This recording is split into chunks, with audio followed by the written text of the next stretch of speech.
sou médico, atualmente sou gestor da área de saúde populacional e atenção primária, aqui do Hospital Alemão Oswaldo Cruz, e também faço parte das duas entidades que estão promovendo esse evento. É uma alegria muito grande estar aqui representando as duas entidades. Sou conselheiro deliberativo da Associação Brasileira de Qualidade de Vida e também estou conectado aqui na BPRH como VP do Hub de Saúde Corporativa. Então, é uma alegria muito grande participar desse evento, ser o moderador dessa mesa e ter essas duas associações unidas nesse evento de altíssima qualidade. Muito bem, hoje dando continuidade, né, ao evento que começou de manhã, hoje nós vamos aqui ter vários convidados especiais que vão brilhantar essa nossa discussão e tenho certeza que vocês vão aproveitar bastante. Lembro mais uma vez que nós vamos ter as apresentações, depois vocês poderão, através do chat do YouTube, mandar suas perguntas que, à medida do possível, a gente vai fazendo para os nossos convidados. Então, a mesa redonda nossa hoje, né, ela tem o título de Iniciativas Inovadoras que fortalecem a saúde dos trabalhadores. Então, nós vamos trazer aqui convidados especiais, cases globais, e para isso, né, eu gostaria de começar a convidar a trazer aqui para a nossa mesa virtual os nossos convidados. Então, primeiramente, eu gostaria de chamar a Georgia Anthony. A Georgia é coordenadora do Grupo de de Trabalho da Indústria, né, sobre Saúde Suplementar, o GTSS, o SESI. SESI. Boa tarde, Georgia, muito obrigado. Gostaria de convidar também o Dr. Glauco Calha. O Glauco é diretor global de estratégia em saúde na GSK. Boa tarde, Glauco. Gostaria de convidar também o Ricardo Kitajima. O Ricardo Kitajima é o diretor de RH da Honda South America. É um prazer receber você também aqui, Ricardo.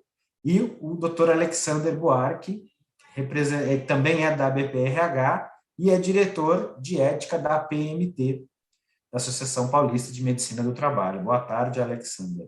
Então, nós estamos aqui com convidados muito especiais e nós vamos ter, então, primeiramente, algumas apresentações. Então, primeiramente, eu vou convidar o Glauco. O Glauco vai ter a palavra, vai ter 20 minutos para apresentar sobre o case da GSK, algumas ações principais que ele vai trazer para a gente aqui hoje, e com isso a gente depois vai dar seguimento às outras apresentações. Então, Glauco, obrigado, está contigo a palavra, boa tarde.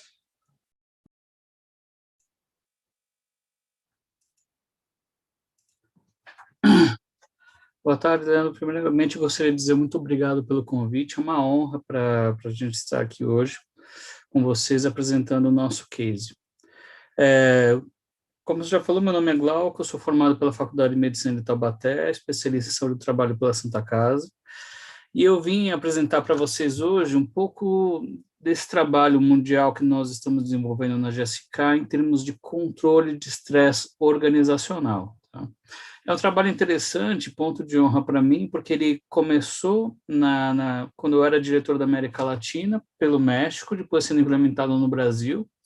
Um trabalho que foi tão bem aceito e com tão bons resultados que se tornou o modelo de gestão global de saúde mental da GSK. Então, quando a gente fala sobre o porquê implementar um programa desse e como ele funciona, é muito importante entender como ele se divide. Então, basicamente, o programa ele é baseado em 3 grandes pilares, que é o pilar de guia, que é o approach individual dos nossos funcionários. O que eu quero dizer com isso? É o pilar onde os funcionários têm contato pessoal com os profissionais de saúde, tanto pelo IEP quanto pelo suporte de saúde ocupacional em cada um dos nossos países. O approach individual, onde ele é convidado a se desenvolver, e para isso nós temos a plataforma Health Life, a plataforma Happify e o My Wellbeing, sendo que o My Wellbeing seria o que antigamente se chamava de programa de resilience, onde o funcionário é convidado através de um programa de 6 semanas a refletir sobre o tipo de trabalho que ele quer executar, quem ele é dentro da empresa e quais são os fatores estressores. E do ponto de vista de time, porque é aí que está o cerne da questão, nós temos o Our Wellbeing Workshop e o Our Wellbeing Tool. O Our Wellbeing Tool nada mais é do que a ferramenta de estresse organizacional do HSE, em inglês, onde a gente desenvolve, onde a gente atrelou todo um programa de ação, onde as equipes são convidadas a reavaliarem as suas ações, a reavaliarem os seus relacionamentos, e com isso nós entendemos que se diminui o estresse do time, o estresse da equipe e, por fim, o estresse organizacional do negócio como um todo. Muito cedo nós entendemos que nós tínhamos vários programas de saúde muito bem implementados pelo mundo, mas que eles não se conectavam entre si. Então, nós tínhamos EAP, My Wellbeing, programa de corrida, programa de suporte, resilience, mas a gente percebia que a experiência do funcionário ficava um pouquinho perdida. Então, a gente decidiu revisitar o programa, fazer um start global, com todo mundo começando pelo Our Wellbeing, ou seja, o HSE, e nós fizemos isso já em alguns países, como o Brasil, que é onde eu vou apresentar um pouquinho mais do deep diving da nossa experiência, Espanha, Polônia, Estados Unidos, Inglaterra, México, Argentina, Costa Rica, e com isso a gente entendeu que o resultado da ferramenta, que é um resultado de estresse, que também é um KPI de estresse, que varia de 0 a 5, onde de 3,5 a 5 é um resultado bom, é um resultado onde a gente vai falar que as equipes têm um melhor rendimento e têm uma menor probabilidade de desenvolver doenças como ansiedade, depressão, estresse e, por fim, burnout.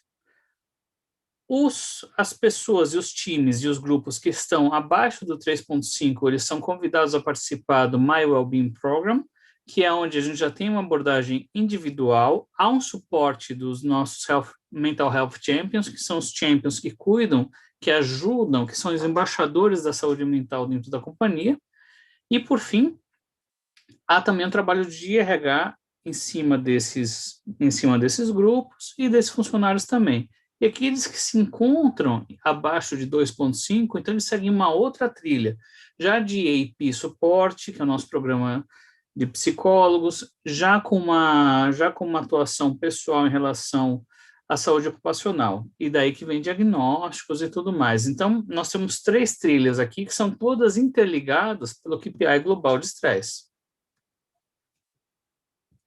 Então, como que funciona o programa como um todo? Esse já é o programa mundial, tá? Que foi baseado no programa brasileiro. Então, nós usamos a ferramenta HSE, que é baseada em 35 questões. Essas 35 questões me dão 7 pilares de experiência do funcionário. Cada um deles aborda um dos espectros do ambiente do trabalho, tá? Nós criamos, então, um KPI a partir desses pilares, e esses pilares nos dividem, então, como eu já falei, em 3 tipos de abordagem diferentes. Abordagem de times, abordagem individual e abordagem de lideranças. Então, para endereçar cada um deles, a gente liga, como eu já mostrei na trilha do funcionário, cada uma dessas notas é ligada, então, a diferentes programas. O My Wellbeing, como eu já falei, que vai tratar mais de resiliência, num aporte mais pessoal. Managing Wellbeing, que é o programa que vai ensinar os nossos líderes a trabalharem com resiliência, a trabalharem com saúde mental, onde esses líderes são convidados, em toda a conversa, a perguntar como o funcionário está. Isso pode parecer óbvio, mas lembrando que nós estamos lidando com 113 culturas diferentes ao redor do globo, isso se torna um desafio bem interessante.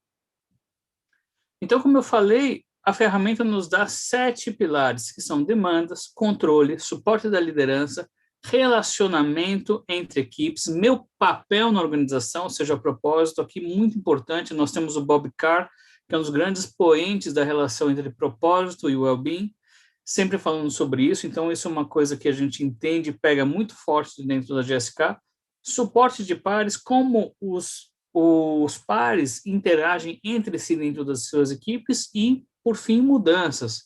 Como se gerencia a mudança, como se gerencia a comunicação do trabalho, a comunicação do que está acontecendo. Isso tem sido muito importante durante o ambiente de pandemia também, né?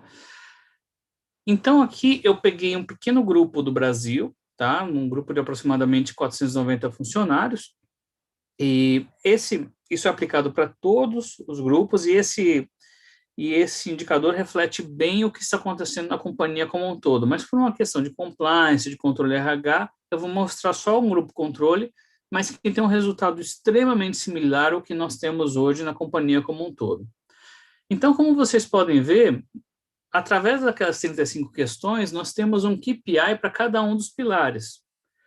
Demandas, controle, liderança, suporte de pares, relacionamento, papel na organização e mudanças. E a gente pode observar que as notas melhoraram em quase todos eles. Só na questão de demandas, como vocês podem imaginar, uma mega farma trabalhando no ambiente de pandemia.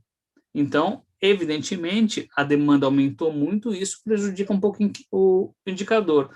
Mas quando a gente olha papel na organização, isso aumentou bastante, de 4,5 para 4,7, o que mostra o quão engajado estavam os nossos funcionários durante os últimos 3 anos. Obviamente, a gente não teve esse resultado por algo que foi lançado em cima da hora, já se vinha trabalhando isso. Então, quando chega a pandemia, nós já temos, então, um ambiente preparado para ajudar os nossos funcionários a passar por esse momento difícil. E aqui a gente tem alguns dados. Por exemplo, em 2019 a gente começa com o KPI de estresse, lembrando que ele varia de 0 a 5. 5 a melhor situação, 0 a pior. Abaixo de 3,5 já uma zona de desconforto, já uma zona onde já aparecem, onde já temos uma maior prevalência de doenças mentais relacionadas ao trabalho.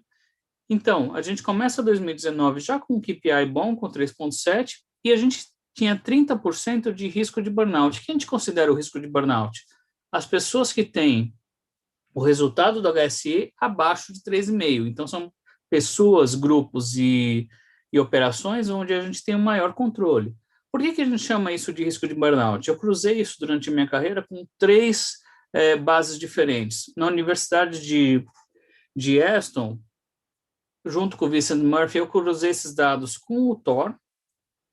Então, eu comparei HSE com a prevalência de doenças mentais reportadas na base do sistema europeu. Depois eu fiz isso numa empresa onde eu trabalhei com mais de 60 mil funcionários e joguei também os dados abaixo de 3,5 com os dados do INSS, cruzando isso com a F41, também deu uma relação de mais de 0,7, uma relação muito forte, e depois cruzei isso aí com o Maslach. Há um pouco de discussão ainda sobre o Maslach, mas ele mostra um caminho muito bom quando você cruza esses dados entre o HSE e o próprio Maslach.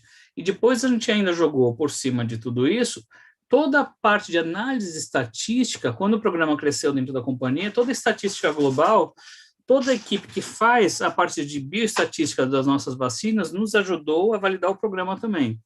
Então, isso é bem interessante, que a gente sai de uma zona de 30% de pessoas que estavam em risco para, em 2020, para 10,5%. Conversando com a professora Carmita, ela entende também que hoje essa zona de exposição, em geral, está em 30% no Brasil. Então, para a gente é um resultado muito importante diminuir essa exposição para 10%.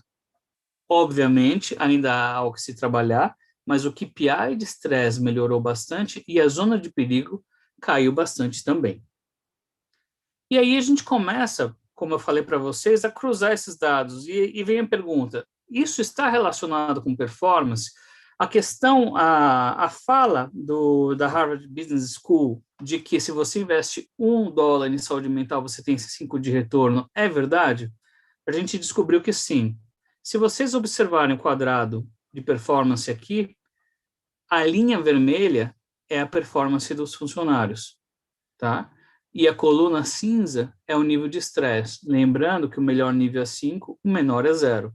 Então, há uma clara relação entre o desempenho do funcionário e o nível de estresse que ele está. Como a gente tem observado isso nos últimos 3 anos, a gente tem já uma certeza e um resultado muito importante, que convencer o nosso business que esse é o caminho. Então, a partir do ano passado, a GSK entende que saúde mental, que health and well-being, deixa de ser algo nice to have, algo que nós temos apenas como uma questão de retenção de talento, não que isso seja apenas, isso é muito importante, mas que passa a ser um diferencial do business. Então, hoje a companhia entende que os nossos programas de mental well-being são diferenciais para que a GSK esteja na frente em diversas áreas.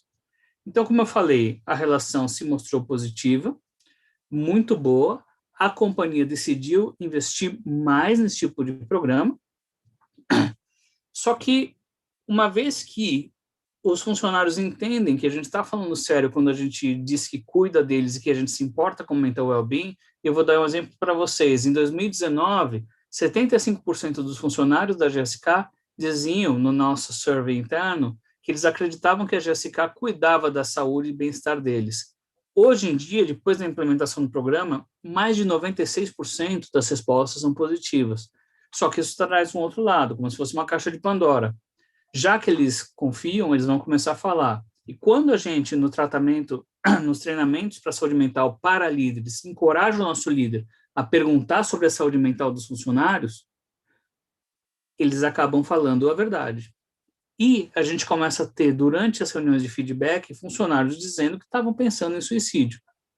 Então, por uma experiência pessoal, onde um funcionário, durante uma avaliação de desempenho, fala para a gestora dele que ele pensa em suicídio e essa gestora me liga, durante o atendimento desse funcionário, eu comecei a pensar nos gaps que a gente poderia ter. Então, não é que a gente tem um programa isolado, o programa de prevenção de suicídio ele faz parte do programa de saúde mental da GSK, mas ele se tornou um case interessante também. A gente começa, então, o programa no ano passado, chamando ele de Setembro Amarelo, para pegar a onda do momento e ter uma janela de entrada, porque vocês devem imaginar que é muito difícil acessar a questão do suicídio dentro do ambiente corporativo, e a gente divide, então, o programa em 4 pilares principais, que são recursos, por exemplo, Vitalk, Programa Vida Saudável, Programa de Assistência ao Funcionário, Plano de Saúde nos países onde é um benefício de SK, conscientização para desestigmatizar a questão do suicídio, convencer as pessoas a falarem e convencer os nossos funcionários de que é normal falar sobre isso. A gente criou um mote durante a pandemia, que tudo bem se você não está bem, então vamos falar sobre você. Isso passa por educação e treinamento, toda a capacitação dos champions de saúde mental. Quem são os champions? Funcionários que não são da área de saúde necessariamente, mas que se interessam pelo tema e conhecem toda a rede. E eles são treinados. A gente chama aqui de primeiros socorros, mas isso é muito mais focado no que eles não devem fazer se alguém falar que quer tirar a própria vida.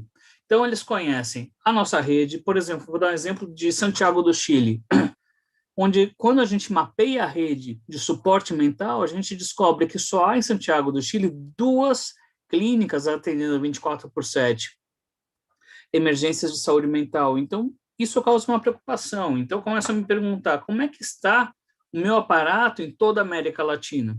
Então, a gente cria toda uma rede, depois a gente descobre onde estão os pontos de contato e a gente descobre também que é importante que todos os champions e todos os líderes da companhia tenham acesso a essas informações. Então, cada um sabe o que fazer caso algum funcionário queira falar sobre saúde mental e, principalmente, falar sobre ideação suicida. Então, nós fazíamos em 4 fases, a primeira com conscientização, a segunda com recrutamento e treinamento dos champions, a implementação do protocolo de emergência em saúde mental e, no fim, as séries de webinars.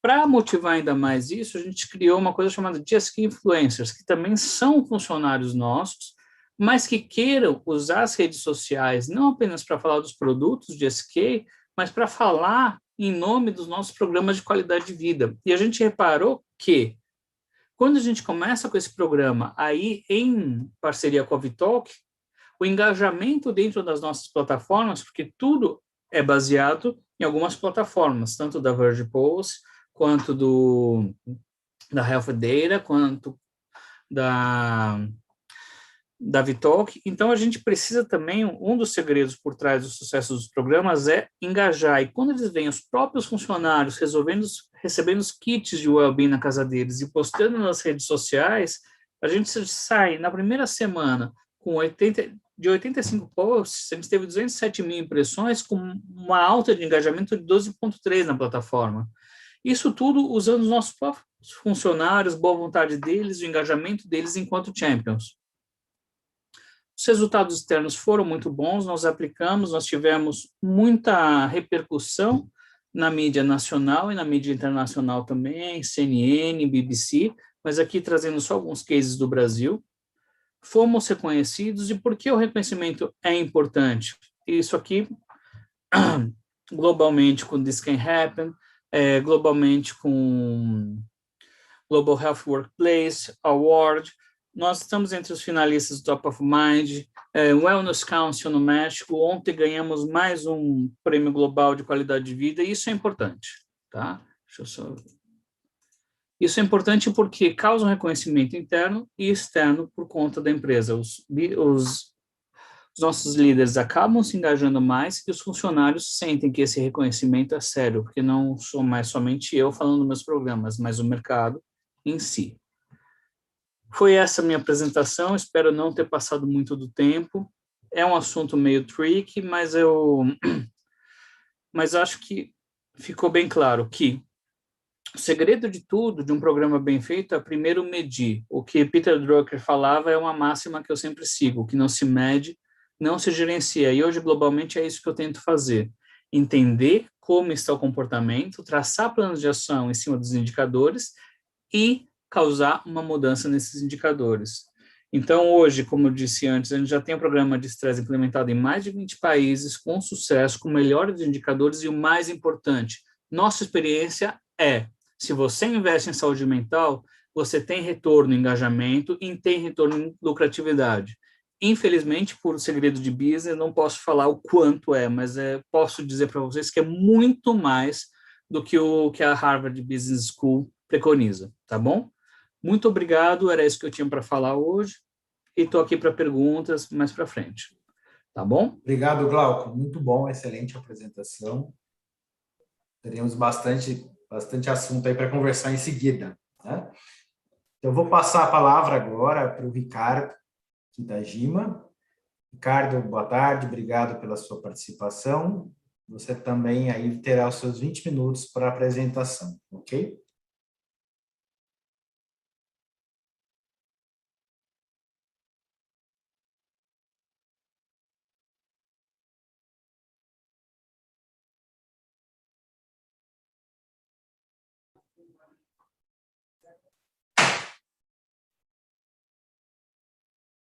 Já está projetando, Ricardo. Só tire o seu mudo, por gentileza. Aí. Bem, boa tarde. Estão conseguindo ver a apresentação? Sim, está passando sim. Ok, obrigado. Primeiro, desculpa pelo atraso aí, que travou meu computador. Primeiro, eu gostaria de agradecer a todos que estão nos acompanhando de forma virtual pela internet, de todos os locais, né, do Brasil. Então, especial agradecimento à participação deles. Agradecimento a toda a organização do evento, a BPRH, o Hub RH+, e a BBQ, e também aos colegas que estão participando desse módulo. Um agradecimento especial ao Glauco, porque o Glauco foi uma das empresas que nos ajudou no momento que nós fizemos o trabalho de campo, fazendo benchmark com as demais empresas. Então, um agradecimento a todas as empresas que nos acolheram e compartilharam as suas experiências e lessons learned conosco. Bem, eu vou fazer uma apresentação muito rápida aqui da parte institucional da empresa. A Honda, acho que todos conhecem, né? Nós atuamos em vários segmentos, mas o que é importante ressaltar a filosofia do fundador, que é de respeito ao indivíduo e das 3 alegrias, e sendo que uma delas é a alegria de produzir, que aí envolve o colaborador. Então, com essa visão da filosofia é que nós trabalhamos com o programa, para desenvolver um programa que atendesse todos os colaboradores, principalmente aqueles que estão em home office. Nós temos unidade de produção em Manaus, que está focada em motocicleta, e 2 plantas de automóveis, que é Sumaré e Tirapina. Manaus, o atendimento de saúde mental, focado em saúde mental, ele começou um pouco antes, com a implantação de atendimento psicológico dentro da unidade, e nas demais unidades nós não tínhamos esse atendimento. E aí temos escritórios em outras regiões do país que o atendimento é remoto. Tá? Os pilares do negócio, além dos produtos tradicionais, nós temos uma preocupação muito grande com SG, como esse evento ele aborda SG. Toda a nossa energia utilizada para produzir automóveis em Sumaré e Tirapina, ela vem de uma planta eólica que nós temos no Rio Grande do Sul. Além de atender as plantas Fabris, essa planta eólica atende também aos escritórios de São Paulo, Sumaré e Paulínia. Bem, a nossa área de recursos humanos, nós estamos divididos em recursos humanos corporativo, que é a área pela qual eu sou responsável, e temos os RHs locais nas unidades, nas unidades Fabris e também nos países. Aqui nós estamos, além do Brasil, no Chile, Argentina e Peru.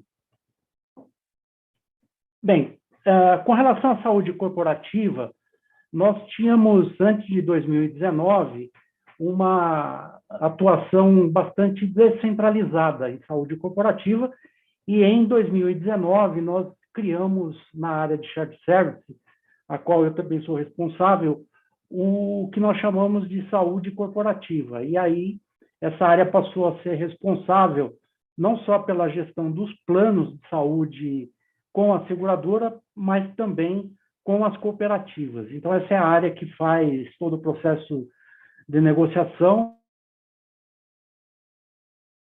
Em 2020, todo um processo de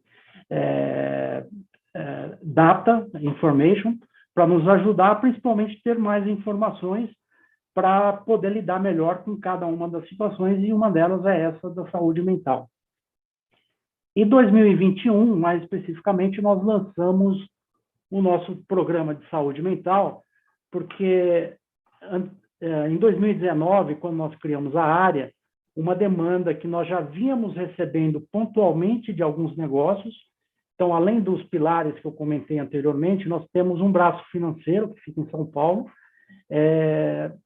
uma atividade bem diferente da manufatura, e então nós vínhamos recebendo algumas demandas pontuais para estruturar um programa.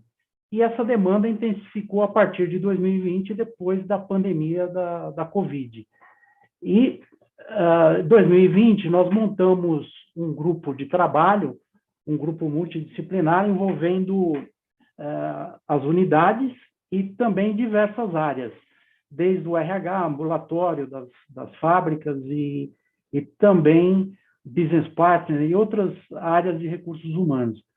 Por ser um grupo multidisciplinar, a expectativa criada no trabalho, ela acaba se intensificando muito. Então, cria-se uma expectativa que o programa que vai vir vai ser o salvador de todos os problemas, né? Vai resolver tudo. E, inclusive, no decorrer do trabalho, um dos pontos que nós sempre colocávamos é que tínhamos que definir um foco de atuação. Detectar qual o melhor caminho para atender o nosso colaborador, principalmente aquele colaborador que está em home office, está isolado na casa dele e não tem um apoio direto do gestor ou até do ambulatório. E mais, além do colaborador, também o familiar dele, porque nós percebemos, através do nosso BI, que a utilização de consultas, enfim, tudo relacionado à saúde mental, tinha também uma demanda muito grande vindo dos familiares.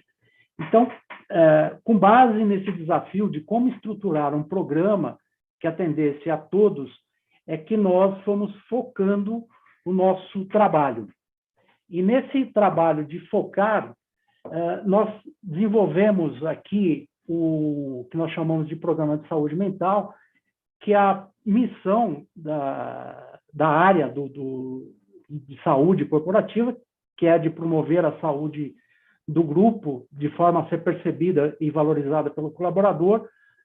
Nós tínhamos, dentro desse programa de saúde mental, nós tínhamos como principal objetivo melhorar o processo de suporte à saúde mental dos colaboradores através de um canal bem estruturado que ele pudesse ser atendido, tanto ele quanto os familiares. Então, estabelecemos duas premissas principais, que era estabelecer um canal de atendimento, definindo os conceitos e linhas de cuidado, e oferecer um suporte de fácil acesso ao tratamento, mantendo a privacidade e sigilo médico, e também dando todo o apoio para os nossos gestores, porque o gestor que está no trabalho de home office, ele também foi submetido a uma pressão bastante diferenciada ao lidar com toda a estrutura que está em trabalho remoto. E a nossa meta é de detectar de forma precoce os casos potenciais em todos os níveis de adoecimento e fazer o tratamento o quanto antes. E, dessa forma, poder gerenciar o tratamento desde o início até a alta médica, com avaliação frequente dos resultados. E aí, eu vou mostrar mais adiante a forma de trabalhar, mas uma das preocupações também nossa é dar o apoio para o gestor de como ele lida com essa situação. Então, além do programa de saúde mental, nós fizemos toda uma reestruturação do nosso LMS, disponibilizando na nossa plataforma digital uma série de conteúdos de gestão de estresse, gestão de equipe à distância, para o gestor e também para o colaborador, de forma que ele pudesse atenuar esse momento da crise que nós estamos vivendo. Então, esse é o programa que nós criamos com essas premissas e metas, com o objetivo de facilitar o atendimento ao colaborador, criando um canal específico. E nós montamos a nossa estrutura com uma visão de 360 graus, separando o acolhimento, a triagem e o tratamento. Como é que ele funciona? Nós temos o colaborador, que ele tem os canais de atendimento, tem o 0800, e-mail, telefone, o WhatsApp, por exemplo. Ele entra em contato com um parceiro que nós definimos, e esse parceiro faz o acolhimento. Então, dentro dessa primeira etapa de acolhimento, nós temos aí três envolvidos, né? O colaborador, que precisa do acompanhamento, do tratamento, o nosso parceiro, a Mental Clean, e a Honda, que faz o monitoramento e mapeamento. Nós fizemos previamente o monitoramento e mapeamento da rede médica, que nós temos nos nossos planos de saúde. Porque a nossa outra preocupação era não só acolher o colaborador, mas também como encaminhar ele de forma mais rápida e mais eficiente dentro do nosso plano de saúde. Então, nós fizemos nessa parte de acolhimento esse monitoramento. A Viviane, que está nos acompanhando hoje, ela visitou toda a rede, fez toda uma avaliação e também toda a equipe, não só do RH, mas as equipes envolvidas receberam treinamento de saúde mental, de como tratar com essa situação. Então, no acolhimento, nós estruturamos dessa forma: como atender o colaborador, fizemos um monitoramento e mapeamento da rede, em conjunto com o nosso parceiro no canal, e esse mapeamento ele vai possibilitar mais adiante um encaminhamento mais rápido para quando ele sai das consultas com a Mental Clean, por exemplo, e passa a ser acompanhado pelo plano. Um dos pontos de preocupação que nós temos é essa transição. Então, todo esse processo de transição ele é muito bem monitorado, e aí o tratamento, esse monitoramento ele é feito caso a caso, dependendo da situação, tem até um approach com o gestor para orientá-lo de como proceder nesses casos. A segunda etapa, que é a parte do meio, a parte da triagem. Então, nós temos o profissional da empresa parceira que faz a abordagem terapêutica, são especialistas preparados em questões de transtornos mentais, e feita essa triagem, essa abordagem, ele envia o colaborador para um tratamento que pode ser na rede mapeada ou faz o tratamento, as sessões iniciais com o nosso parceiro da Mental Clean. Então, o objetivo aqui na triagem é dar suporte imediato e encaminhar o colaborador o mais rápido possível para o tratamento. Aqui não só o colaborador, mas também um dependente dele. Então, esses canais estão abertos para o colaborador e os dependentes que podem acessá-lo 24 horas por dia. Nós implementamos inicialmente com a prioridade para os escritórios que estão em home office. Temos um segundo plano agora, uma segunda onda de implementar na fábrica de automóveis. Priorizamos o home office porque o pessoal está trabalhando à distância, remotamente, né? E aqui, como na triagem também, temos um acompanhamento da área ambulatorial nossa, que faz uma avaliação, e a nossa área de saúde corporativa, todo o acompanhamento e encaminhamento para o uso do plano. E, quando necessário, também envolvemos o serviço social. Então, no processo de triagem feito pelo parceiro, tem o envolvimento da área médica e a área social. Aqui, todos os cuidados com LGPD e, principalmente, os cuidados da confidencialidade, eles foram tomados, né? Nós tivemos um apoio muito forte do jurídico para montar toda essa estrutura. E aí nós entramos na terceira parte, que é o tratamento. Então, no tratamento, ele tem desde o risco leve, moderado, o crônico, o grave e o incidente crítico. Então, foram definidos protocolos para cada um desses 5 tipos de risco que nós chamamos, né? E a área médica, aí, exclusivamente o ambulatório, ele recebe mensalmente um relatório para acompanhamento desses casos até o término do tratamento. Então, aqui, como eu falei, o gestor, em determinados casos, quando tem afastamento, por exemplo, ele é envolvido, e o gestor, em algumas situações, quando ele precisa de um apoio de como lidar com essa situação, que para ele, e muitas vezes, é uma situação inédita, nova, né? Então, ele também tem toda a orientação do nosso parceiro e da área do ambulatório para fazer o acompanhamento.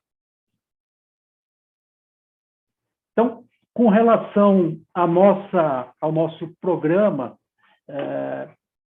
diferentemente do que o Glauco apresentou, o dele é um programa global, né? O nosso programa nós focamos no Brasil e inicialmente focado para a população, principalmente quem está em home office, que tem uma dificuldade de acessar os ambulatórios, e aí criamos essa estrutura de acolhimento, triagem e encaminhamento para os tratamentos de acordo com os protocolos. Eu comentei no início que nós iniciamos a consolidação da área de saúde corporativa em 2019, mas a Honda, há uns 5 anos atrás, nós incluímos na nossa pesquisa de clima organizacional, que nós realizamos uma vez por ano, nós incluímos na pesquisa um bloco de saúde e segurança, um bloco de perguntas. Então, esse bloco de perguntas de saúde e segurança, ele serve para nós como um indicador de como que o colaborador, qual é a percepção do colaborador em relação a essas questões envolvendo saúde, segurança e estresse. Inclusive, temos algumas perguntas específicas de estresse nessa pesquisa.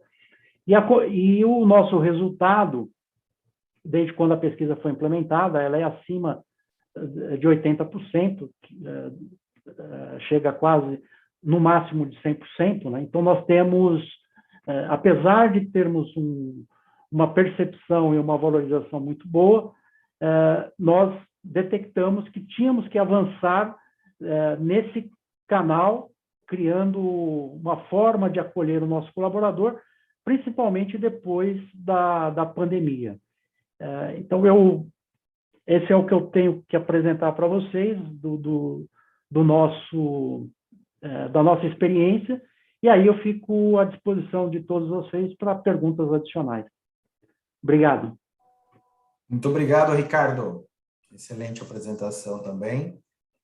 E depois você tinha um vídeo, né? Se você quiser passar o vídeo rapidamente ou deixar para depois. Pode passar agora, é curto, né? Sim. O vídeo do programa, acho que era interessante também.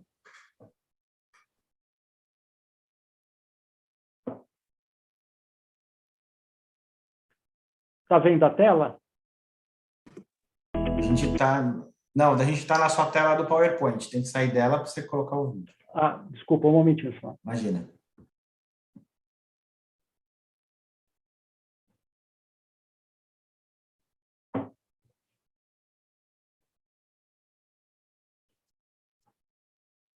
Ok? Ok, pode passar. Aqui eu vou compartilhar com vocês um vídeo que nós fizemos para introduzir esse programa. Eu comentei, nós fizemos ele focado principalmente para o colaborador que não tem acesso às unidades, né? Inicialmente, para o colaborador brasileiro, o vídeo que eu vou mostrar ele está legendado, porque nós temos muitos expatriados, e o programa, nós estamos ampliando ele agora com a contratação de psicólogos que falam japonês para atender também os expatriados. Então, compartilhar o vídeo com vocês.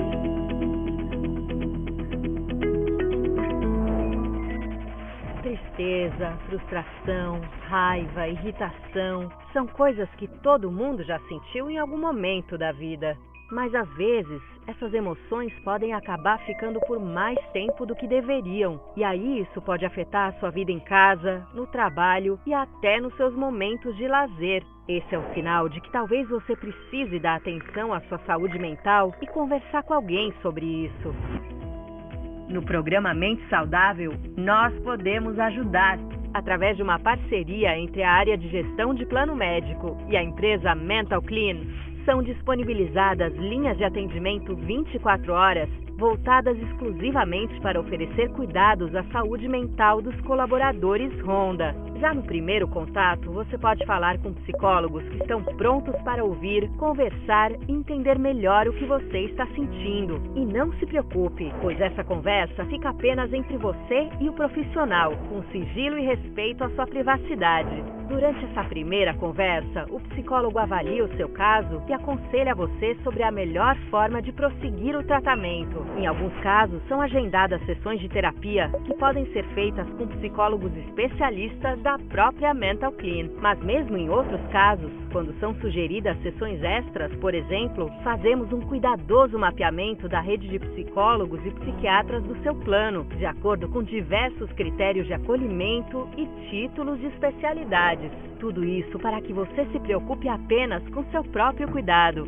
Aliás, o programa Mente Saudável foi feito especialmente para isso. Sabemos que nem sempre é fácil procurar ajuda quando precisamos e que muitas vezes todo o processo pode parecer muito desgastante. Então agora você já sabe. Sentiu que precisa conversar com alguém? Procure o programa Mente Saudável.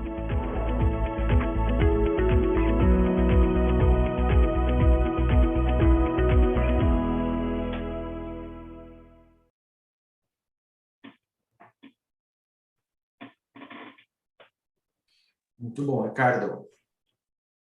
Obrigado. Muito obrigado, Ricardo. Depois nós vamos continuar aí no nosso debate. Agora eu gostaria de convidar a Geórgia para as suas considerações, Geórgia.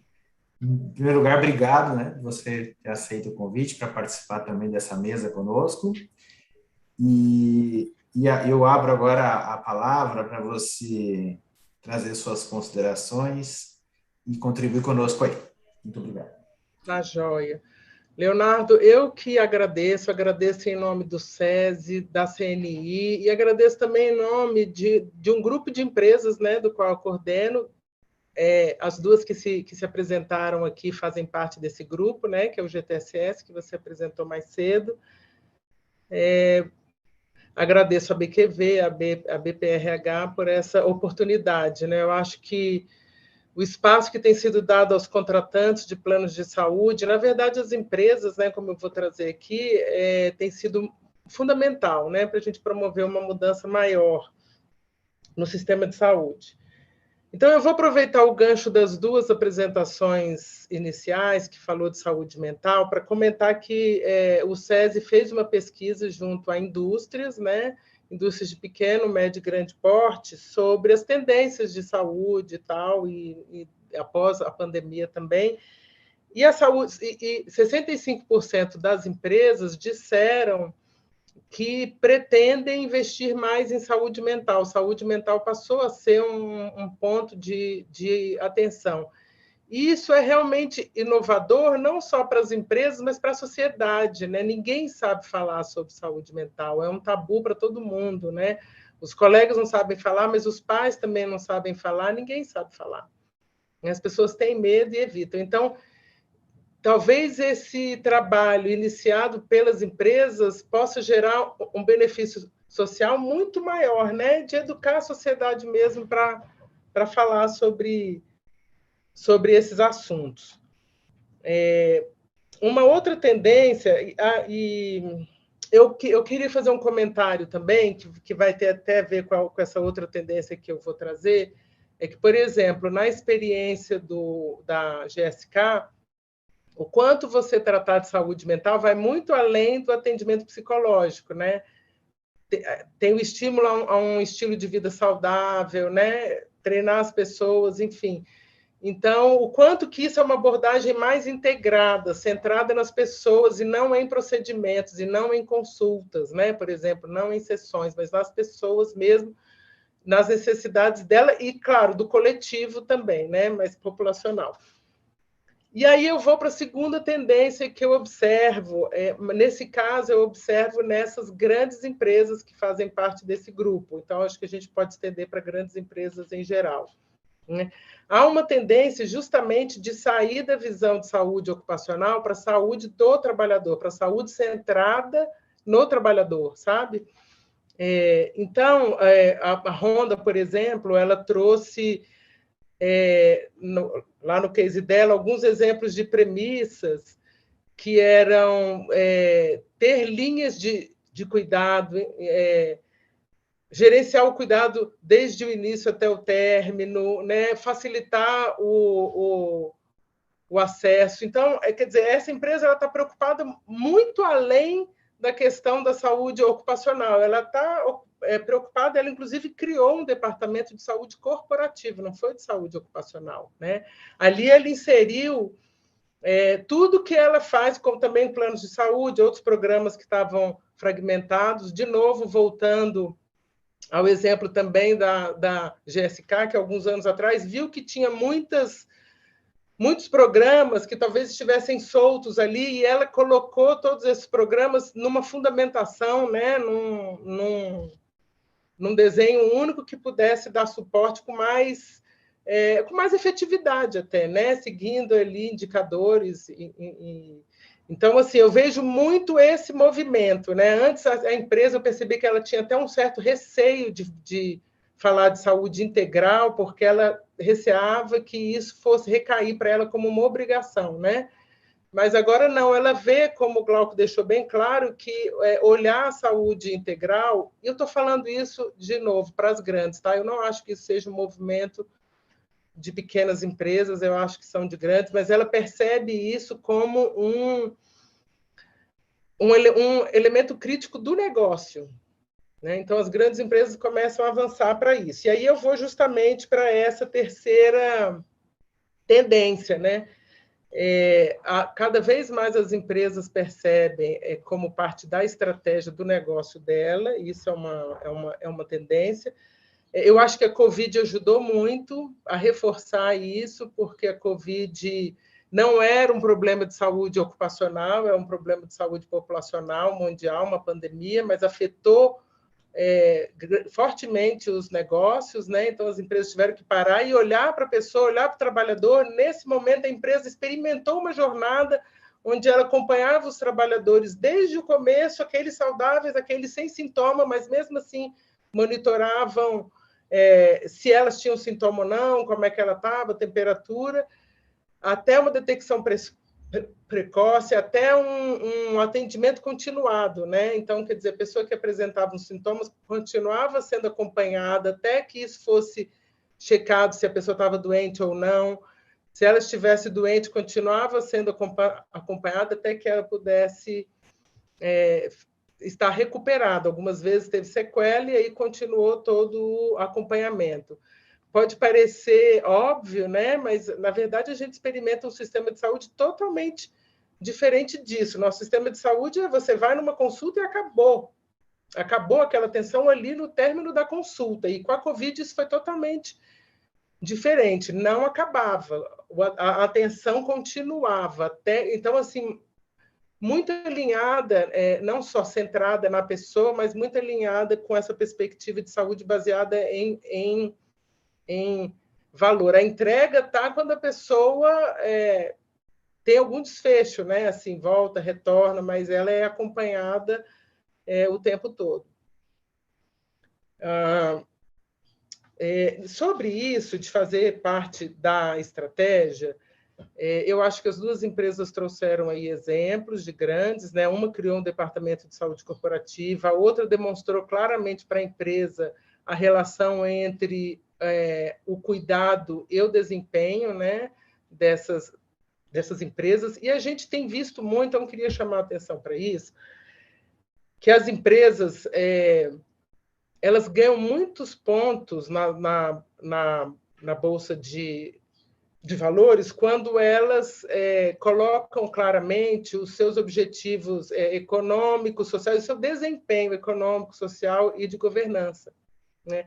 E eu vejo que esse investimento todo em saúde tem esse potencial de agregar valor ao negócio, à ação daquela empresa, né? Assim, na Bolsa de Valores mesmo, né? Quando ela reforça justamente o social. Mas, curiosamente, conversando com um amigo que é amigo de todos aí, que é o Alberto Gata, a gente estava vendo que as empresas costumam colocar as ações de segurança nesse quesito social, né? Nesse desempenho econômico. Quando vai para o social, as ações de segurança entram, mas as ações de saúde não estão entrando, curiosamente, né? Então, a gente vê que a Honda estende esse programa dela de saúde mental até para familiares. Mas eu acho que nesse movimento de trazer isso como algo estratégico para o negócio, a gente vai ver cada vez mais também a saúde figurar como resultados sociais dessas grandes empresas. Um outro ponto que eu queria comentar em relação a tendências é que nessa mesma pesquisa que nós fizemos, no qual 65% das empresas dizem que querem prestar mais atenção à saúde mental, 81% delas dizem que querem justamente ter um programa de promoção de saúde mais amplo, mais abrangente, ao mesmo tempo mais convergente também, mais coordenado, né? Menos fragmentado. Então, todo o movimento dessas empresas de fazer o que o Glauco fez com saúde mental, organizar tudo, para as coisas estarem coordenadas, para uma fortalecer a outra, para evitar duplicidades, né, para que as pessoas tenham acesso ali à saúde adequada, a um custo adequado, na qualidade adequada. Por fim, não, tem ainda mais duas tendências que nós observamos nessa mesma pesquisa. 79% das empresas investigadas acham que a telesaúde veio para ficar, né? Inclusive no ambiente de trabalho. Esse é um tema bastante polêmico. Recentemente, o Conselho Federal de Medicina emitiu uma regulamentação proibindo, né, ações de saúde ocupacional com o uso de recursos de assistência telemática, né, de recursos de telesaúde. Mas essas empresas todas enxergam isso. E a gente viu hoje, no caso da Honda, no caso da GSK, o quanto esses recursos foram utilizados para facilitar o acesso, né? Então, assim, saúde, telesaúde, o quanto que elas vieram também para ajudar a integrar dados, para ajudar a empresa a fazer gestão de informação, né? Eu vou citar o caso de uma empresa aqui, sem falar o nome. Teve uma empresa que, durante a Covid, utilizou recursos assim de saúde conectada para observar se os trabalhadores estavam muito próximos, menos de 1 metro, por mais de 15 minutos, de outros dentro da empresa. Era um aplicativo de celular que foi utilizado dentro da empresa para a empresa ver isso. A empresa ela não usou isso só nos casos onde havia suspeita, para saber se tinha que colocar outras pessoas também em isolamento, não. Ela usou os dados coletivos. Então, ela pôde ver que em alguns setores havia mais risco do que em outros, que algumas localidades, algumas cidades, tinha mais dessas situações de a proximidade, né, com maior frequência do que em outros lugares. E, a partir dela, pôde tomar ação, tomar uma decisão de promover um processo educativo mais forte em alguma localidade, tomar medidas ambientais que contribuíssem para essa distância em algumas localidades onde isso não estava funcionando muito bem, né? Então, só mostrando como saúde conectada pode ajudar a gestão das empresas aí com base em dados, né? E a última tendência, 62% das empresas se veem fazendo gestão de informação em saúde. Então, elas saem daquela posição de esperar que os outros façam gestão de saúde, aí principalmente as grandes, mas também pequenas e algumas, mas também médias e algumas pequenas, né? E elas assumem um protagonismo maior nessa gestão. Então, algumas grandes empresas chegam a negociar diretamente com alguns prestadores, com hospitais, até com farmacêuticas, né? Elas experimentam jornadas para algumas condições lá de saúde, elas experimentam nessa negociação direta e aí usam a operadora só para viabilizar muitas vezes, sabe? Então, assim, essas empresas hoje elas estão fazendo na marra, na luta, né? Imagina, uma empresa tem que entrar em contato com vários prestadores, ela negociar com os prestadores da rede credenciada do plano. Né? Assim, não foi o plano que foi lá e negociou, ela vai direto no hospital, negocia com esse hospital pacotes, jornadas, com valores, compartilhamento de risco, e aí chama a operadora e fala, olha, eu quero usar esse prestador da rede dessa forma. Não é uma ação fácil de fazer, né? Os gestores de grandes empresas fazem, eles têm mais estrutura, mas também para eles é difícil, e aí eu acho que nasce um nicho muito grande de como inovar para ajudar essas empresas, né? Então, é isso, eu trouxe essas tendências e espero ter ajudado, mas também estou à disposição aqui para maiores dúvidas. Muito legal, Jorge. Muito bom esses dados que você trouxe para o nosso debate aqui. E com certeza nós vamos aprofundar essa discussão aí em seguida, né? Eu vou chamar agora o Alexander Buarque para suas considerações iniciais. O Alexander vai ter aí até 20 minutos, tá, Alexander, para suas colocações iniciais, e depois a gente convida todos para voltar para o debate. Vai lá, Alex. Olá, pessoal, tudo bem? Obrigado, Leonardo, a comissão organizadora, da qual eu também faço parte, né, Leonardo, aí, e eu acho que o objetivo da minha fala aqui é tentar fazer uma conexão com os principais pontos aí abordados pelo Ricardo, Glauco e Geórgia. Eu acho que a Geórgia, inclusive, já trouxe alguns pontos super importantes aí para contribuir nesse connect the dots aí, conectar os pontos, que é o meu objetivo. Primeiro, parabenizar a explanação de vocês, porque o trabalho, primeiro como case, do Glauco e do Ricardo. Vou começar aqui falando um pouquinho do case do Glauco, que eu já tive o prazer de conhecer antes, e tenho, para ser bem sincero, muito orgulho de ter um colega médico do trabalho atuando aí no exterior, aí vai estar logo atuando fora do país, mas quer dizer, já está atuando, mas até residindo talvez fora do país, quem sabe muito breve. E o que eu fiquei bastante feliz e gostei muito dos comentários do Glauco tem a ver com um ponto que eu trago da ergonomia, tá? E eu vi isso bem claro na estratégia e na fala, né? A ergonomia, ela fala de organização do trabalho, e a gente sempre fala na ergonomia que vem do Kinan, que é a minha formação, que é transformar, compreender o trabalho para poder transformá-lo, né? Então a gente tem que atuar na empresa, no trabalho, para produzir um trabalho melhor e mais saudável, porque o trabalho parece o chavão de falar que o trabalho engrandece o homem, mas ele engrandece mesmo.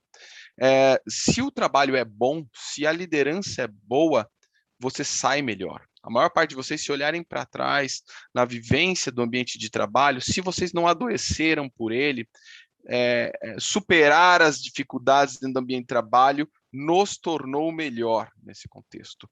Eu saio de um lugar e entro melhor no outro, porque eu amadureci, eu aprendi a superar, eu transformei até mesmo o meu próprio trabalho. E a gente está lá para fazer essa transformação. Então, eu estou copiando um pouco da fala do Glauco, que é entender para poder traçar um plano de ação, e aí olhando para o trabalho, não só para o trabalhador adoecido, mas para a empresa mesmo, e construindo o engajamento. E que tem um ponto muito interessante, que é quando a gente coloca no discurso de todo mundo, em todos os níveis hierárquicos, traçar realmente que as lideranças assumam um papel, né, desde o alto escalão, nesse processo transformador. Se a alta liderança não comprou essa ideia, é mais difícil, mas a gente pode pressionar também de baixo para cima, e a estratégia de champions, a estratégia que vocês vêm trabalhando lá de SK, influencers, é uma forma de multiplicar forças, né? Quem trabalha sozinho não consegue avançar. E o outro ponto, que é conseguir trazer de forma muito clara e objetiva indicadores que falam de que os investimentos retornaram engajamento e lucratividade. Isso eu acho sensacional, e a gente já sabe que investindo em saúde e segurança, depois a gente volta sobre esse tema, a gente vai ter um retorno financeiro para a empresa. Eu gosto de lembrar, lá na construção civil, eu trabalhei muito tempo na construção civil, e logo no começo, a gente sabia que toda vez que colocavam hora extra para o trabalhador da operação, e aí estamos olhando no olhar ósseo-muscular, ele produzia, a gente tinha esse cálculo muito claro, em avanço de obra, tá? Ele produzia 50% menos naquelas horas extras. Então é mais fácil você contratar mais gente do que colocar hora extra, porque esse trabalhador vai estar, sem contar o risco de fadiga e produzir menos. não é só músculo, gente. Cérebro também é a mesma coisa, né? Eu aumentar as horas, eu submeter essas pessoas a burnout, a submeter sob pressões. Hoje já não é mais bonito. A gente tem que entender que ser workaholic, estar sob pressão, colocar jornadas extenuantes de carga mental, não vai trazer maior produção. E aqui o Glauco trouxe uma curva que eu achei sensacional, para justamente mostrar que ele vai produzir menos. Ele vai produzir nessas horas e talvez, do ponto de vista sustentável, ter uma perda a longo prazo neste novo modelo. Então, eu achei que isso foi sensacional, o que você trouxe aqui, tá, Glauco? Passando para o case da Honda e do Ricardo Kitajima, gostei muito do que ele trouxe aqui. São 2 pontos assim que eu gostaria de trazer aqui, que me chamaram muita atenção, e o primeiro deles ele começou a apresentação dizendo o seguinte: ele colocou a saúde ocupacional, a medicina do trabalho, antes de tudo, no nível estratégico da empresa. Eu coloquei a gestão, eu coloquei isso como sair do nível tático de colocar um médico coordenador que ele não vai conseguir atuar e colocar esse médico junto no nível de gestão para falar com a liderança. E aí eu preciso posicionar ele de forma tática para poder ter os melhores resultados, tá? Então, antes de tudo, a gente tem que estar envolvido com a estratégia para conseguir envolver com a alta liderança e colocar esse papel de forma que seja percebido como uma liderança, e isso vai realmente começar a fazer as transformações. E aí nós vamos no segundo nível, que é de falar sobre o programa de saúde mental que ele trouxe, e aí ele coloca uma estruturação estratégica, contextualizada, e colocou 4 premissas que eu achei sensacional, né? A primeira delas, a criação de canal de atendimento, ou seja, comunicação, quanto que isso é importante. Esse link tem 2 níveis, né? Dois caminhos. Um que é o canal, a abertura de um canal de atendimento, tá? Ou seja, você está disponível nesses níveis, e o outro que seja, e esse canal tem que ser bilateral. Então, eu acho que esse é o ponto que daí a gente chama isso no restante da apresentação. Segundo, o colaborador, ele não confia na saúde. Se não tiver feito um trabalho de lição de casa, do trabalho de ter construído um serviço de saúde bem estruturado, garantir que todo mundo tenha conhecimento, que o sigilo médico é algo que ninguém vai ceder, as pessoas não têm confiança em levar a informação, a dificuldade para o setor de saúde. Então, essa questão do sigilo, ela precisa ser construída, ela precisa ser comunicada de forma clara em todos os níveis, e quando eu, na minha prática, o que eu faço? Eu faço treinamento de atestado médico e falo, gente, não manda atestado para gestor, né? Atestado é para a área de saúde. A gente consegue guardar sigilo, o restante ninguém consegue guardar. Então é importante, essa questão do sigilo é fundamental. Não só manter o sigilo, mas divulgar que você está tendo sigilo. Esse é um pacto que precisa ser comunicado para o trabalhador. E a gente precisa, é claro, que não ser apenas explícito, mas implícito nas nossas atitudes, com esse segundo ponto da premissa de vocês. A terceira é a detecção precoce, e aí a gente não precisa nem entrar em detalhes, porque vocês já exploraram muito sobre isso. E o quarto, que eu também ouvi na fala da Geórgia, que é muito importante, a questão das linhas de cuidado, gente. Continuidade de tratamento. A consulta não acaba quando acaba a consulta, que é um modelo que a medicina às vezes está no 1.0, tá? Que você vai lá na rede de assistência, vai no médico, o médico termina a consulta e depois acabou, né? Ele prescreveu tudo que ele prescreveu. Tem uns que vão colocar a receita na bolsa, o exame, ou ninguém vai ver esse exame, ou ele mesmo vai dizer que está normal.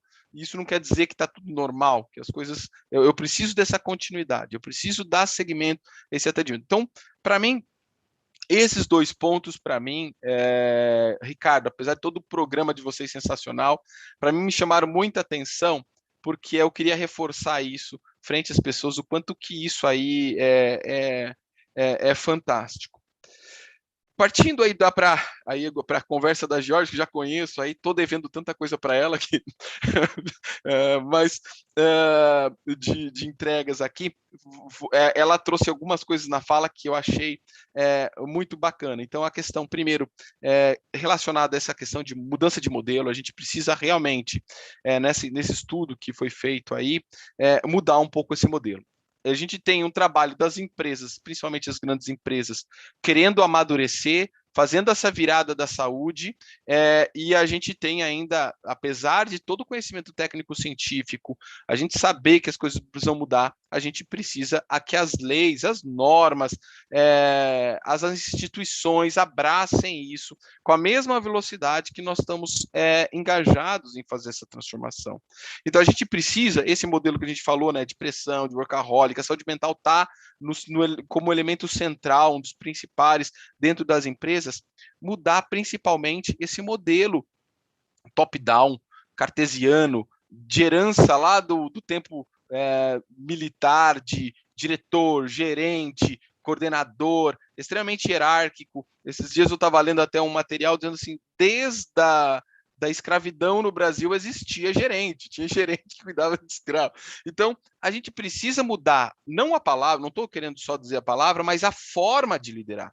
A gente precisa de liderança que seja um líder de apoio. Ou seja, ele está lá para dar suporte, para embasar meu time, para melhorar a colaboração entre eles, que são os elementos que fazem parte justamente do questionário do HSE, que o Glauco trouxe lá, aqueles 7 elementos. Aqueles 7 elementos têm que fazer parte da formação do líder, né? Esse líder tem que saber que esses elementos impactam. E eu preciso mudar essa forma para poder impactar. Mudar a visão cartesiana, né, setorizada, né, de você não pode pular a hierarquia para o contrário. Um caminho um pouco mais aberto para que as pessoas tenham portas abertas de conversa dentro do ambiente de trabalho. O outro ponto que a Georgia falou, que também é excelente, é a questão da entrega de valor, né? E aí a gente já comentou, o cuidado, então, não termina na consulta médica, a gente já falou aqui um pouquinho já na questão do Ricardo, e um outro elemento que ela trouxe aqui do ESG, né, Georgia, e realmente eu observei alguns estudos de mercado sobre essa questão do ESG, né, do Environmental Social and Governance. Para quem não sabe, essa sigla veio lá de 2004, encomendado pela Organização Mundial de Saúde, com participação de 20 empresas do segmento financeiro globais, e construíram um documento lá, Who Care Wings, em 2004 e tudo mais. Se você olhar o documento original escrito naquela época, ela deixa muito claro, é saúde e segurança do trabalhador, que está lá no pilar social. Nesses estudos do pessoal, que agora eles querem criar scores para dar valor em cada elemento. Gente, não sei se a minha internet está lenta, está falhando ou não? Não, estamos te ouvindo, Alex. Estão ouvindo? Tá, a minha imagem estava falhando aqui. Desculpa. Nesse contexto, criando scores, eu vi alguns lugares colocando saúde e segurança do cliente. E a gente está distorcendo um valor que está nesse cálculo.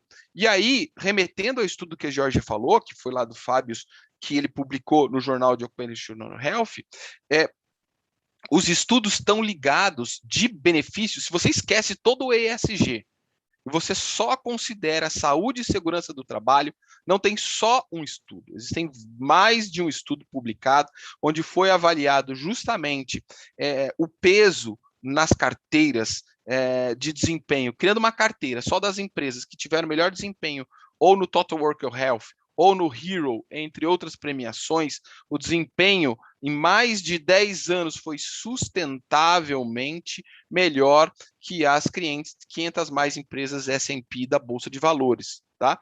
Só estou olhando esse elemento. Então, quem estiver enxergando ESG e excluindo saúde e segurança nesse contexto, está esquecendo o mais importante, porque isso aí é 8% a mais, pelo menos na estatística feita pelo Fábio nesses artigos que ele publicou, né?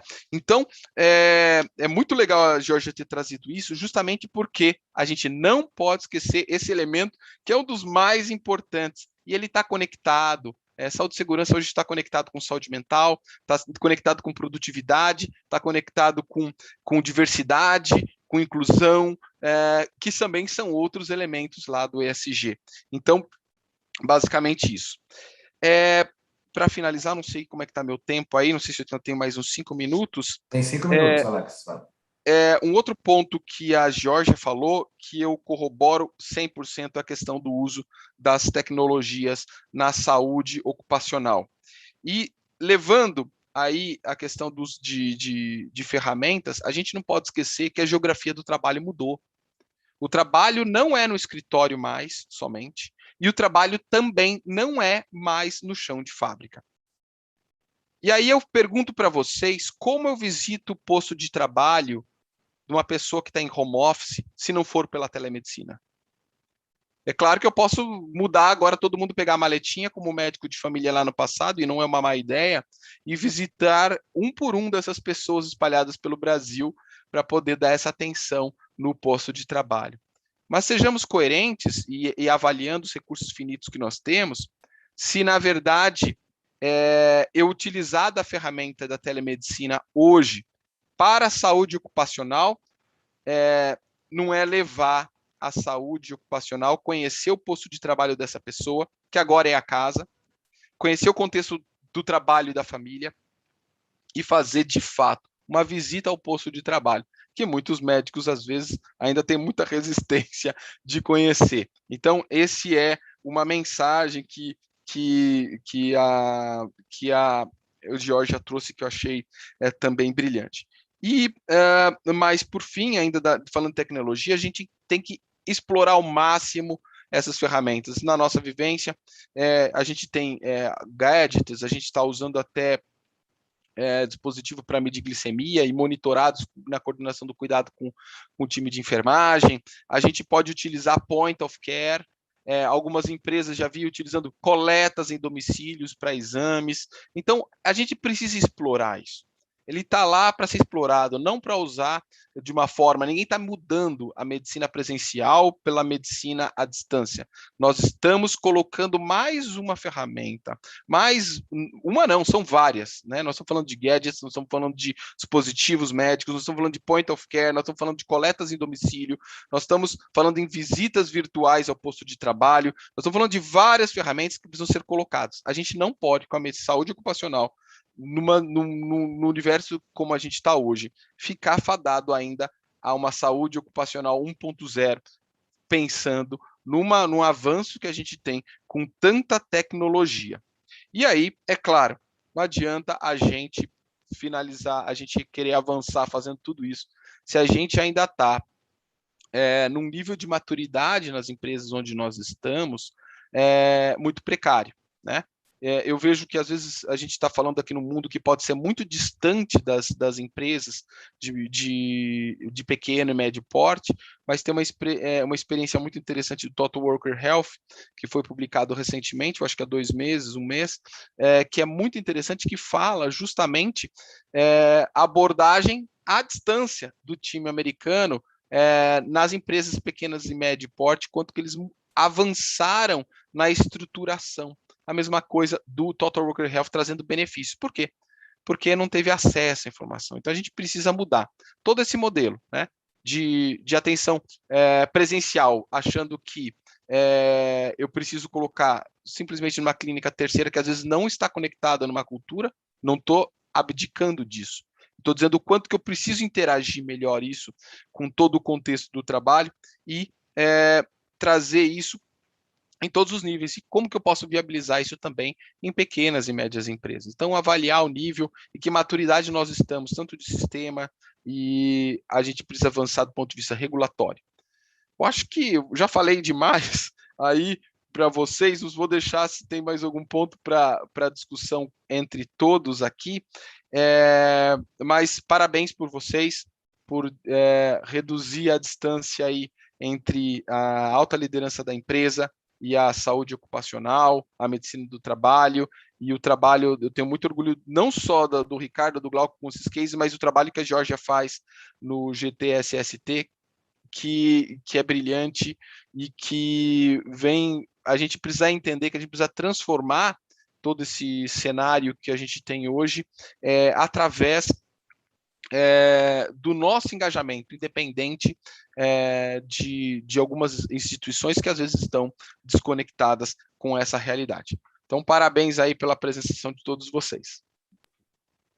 Obrigado, Alexander. Bom, foi excelente, as 4 apresentações, as considerações, as apresentações excelentes. Eu quero lembrar a todos que estão aqui nos assistindo que podem enviar suas perguntas, né, para que eu possa replicar aqui para os nossos convidados via o nosso chat no YouTube. Lembrar também a todos vocês que a BPRH, hoje ela fez um lançamento no seu site de um e-book de saúde mental. O Alexander é um dos autores de um dos capítulos do e-book. Quem também quiser acessar esse e-book, depois a gente vai colocar aí para vocês também no chat o link. Ele é disponível e gratuito para todos.